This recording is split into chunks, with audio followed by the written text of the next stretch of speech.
샬롬 로중 읽어주는 제입니다. 2월 24일 월요일 로중입니다. 너희가 큰 통으로 포도주를 마시고 값비싼 향수를 사용한다면 너희 나라가 망해가는 것에 대해서는 마음을 쓰지 않는구나. 아모스 6장 6절. 술 취하지 마십시오. 포도주를 지나치게 많이 마시는 것은 방탕한 생활을 하게 합니다. 에베소서 5장 18절. 주님의 마음에 드는 하루 보내세요. 샬롬 하올람. 샬롬, 좋은 아침입니다. 오늘도 말씀과 기도로 하루를 여는 서로님들을 축복합니다. 오늘은 상류층에 대한 아모스의 비판이라는 주제로 함께 말씀을 나누려고 합니다. 아모스는 호세아, 이사야와 동시대 사람입니다. 여로보암 2세 통치 기간인 서력 기원전 750년경에 활동했던 선지자죠. 그리고 이 사람의 활동과 기록들을 남유다에서 편찬합니다. 722년에 북이스라엘이 아시리아에 의해 멸망당하잖아요. 그러고 나서 이제 남유다에서 이 사람들에 대한 내용을 다룬단 말이죠. 그래서 서기전 7세기, 그러니까 600여 년경에 남유다에서 이 아모스서가 편찬된 것으로 추정합니다. 이제 북이스라엘은 망했으니까 더 이상 선지자가 활동을 할 수가 없잖아요. 근데 이 아모스의 핵심 주제는 가난한 자들의 인권을 짓밟는 엘리트 부유층에 대해서 하나님이 심판할 거다라고 하는 선고입니다. 그래서 우리 흔히 아모스 하면 정의, 공의 이런 얘기하죠. 정의가 뭐고 공의가 뭐냐? 정의가 뭔가요? 하나님 잘 믿고 예배 잘 드리는 게 정의인가요? 아모스서는 그렇게 얘기하지 않아요. 삶이 불평등한 게 불의입니다.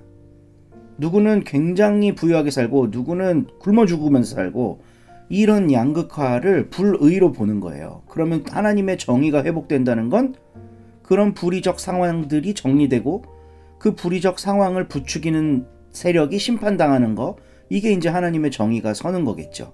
그렇기 때문에 아모스서는 부유층에 대해 혹독한 비판을 합니다. 아모스서 후반부에 6장, 오늘 우리가 읽은 말씀도 포함되는데요. 6장 4절에서 7절은 너희는 망한다. 이 중약 부분은 부유하게 사는 사람들을 묘사하는 거예요. 뭐 상하 침대에서 자고 포도주를 통째로 마시고 뭐 이런 이야기를 합니다.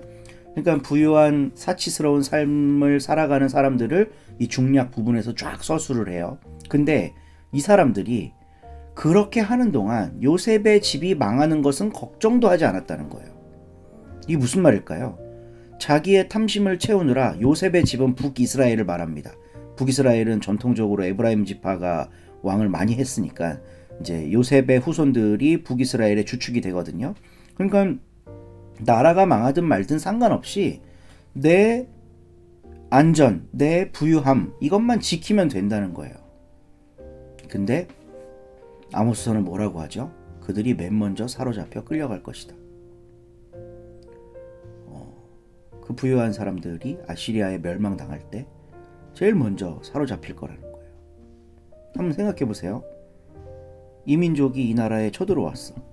그러면 돈 많은 사람 거를 뺏어야죠. 그럼 제일 먼저 누가 피해를 봐? 돈 많은 사람이 피해를 보는 거예요. 그러니까 나라가 안 망하려면 이 상류층들이 어떻게 해야 돼?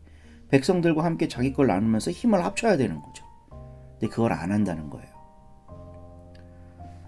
우리 시대로 가지고 와도 똑같습니다. 우리 시대의 가난의 문제, 소외된 사람들의 문제에 관심이 없는 상류층은 망한다. 이걸 선포하는 게 뭐여야 할까? 교회여야 합니다. 교회는 선지자의 기능을 감당해야 되는 거거든요. 근데 교회가 선지자적 기능, 아모스적 기능을 감당하지 못할 때 어떤 현상이 나타나냐 하면 목사가 부자를 축복해요. 11조 1,000만 원 하는 사람이 나타나게 하시고 이딴 기도를 하는 거예요. 저는 어릴 때 그런 기도 들으면서 자랐어요. 11조 1,000만 원 하는 사람 몇 명, 1억 하는 사람 몇 명, 이거가 기도 제목이야 목사에. 아니 도대체 어떻게 교회가 복음을 왜곡하면 그런 기도를 할 수가 있어요? 이미 우리 교회에는 하나님의 은혜로 넉넉하게 사는 사람들이 많은데 우리가 왜 교회로 모입니까?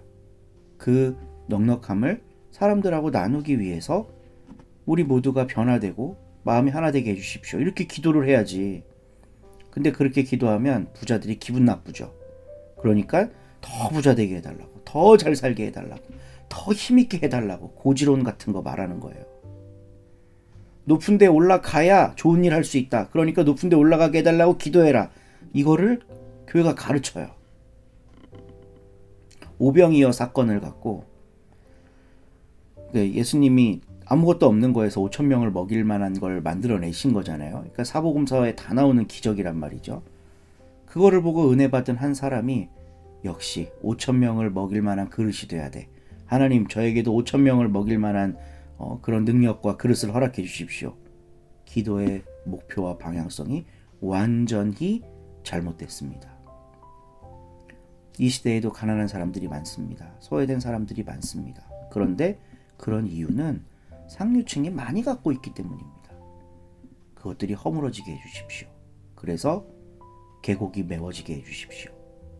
산은 깎이고 계곡은 메워지게 해주십시오. 이사야서의 내용이고 마틴 루터 킹 목사님이 I have a dream에서 인용했던 성경 구절입니다. 아모스가 비판했던 그 문제를 오늘 우리는 어떻게 다시 재해석하고 우리 사회에서 적용해 봐야 되는가 고민하고 기도하는 오늘 하루 되시기를 바라봅니다. 좋은 하루 되세요.